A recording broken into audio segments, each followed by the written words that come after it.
ಬೇರೆಯಾದರೆ ಜೇನಿಲ್ಲ. ಜೇನಿನ ಗೂಡು ನಾವೆಲ್ಲ, ಬೇರೆಯಾದರೆ ಜೇನಿಲ್ಲ.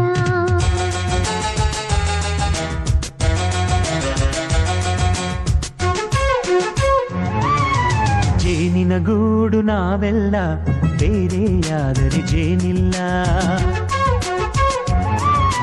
ಜೇನಿನ ಗೂಡು ನಾವೆಲ್ಲ, ಬೇರೆಯಾದರೆ ಜೇನಿಲ್ಲ.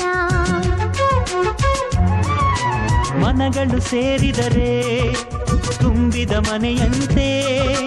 ಮನಗಳು ಸೇರಿದರೆ ತುಂಬಿದ ಮನೆಯಂತೆ. ತುಂಬಿದ ಮನೆಯವನೇ ಧರೆಯಲ್ಲಿ ನಗುವಿನ ದೊರೆಯಂತೆ.